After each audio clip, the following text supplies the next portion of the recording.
Pala del Rey is about 5 kilometers from here, and then Melita is another 15 after that, and then I have to walk on about another 5, maybe more, to where I'm staying tonight.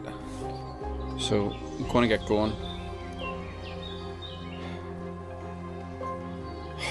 What a day for it. Everybody that comes in is soaked to the skin, and it just keeps on dripping.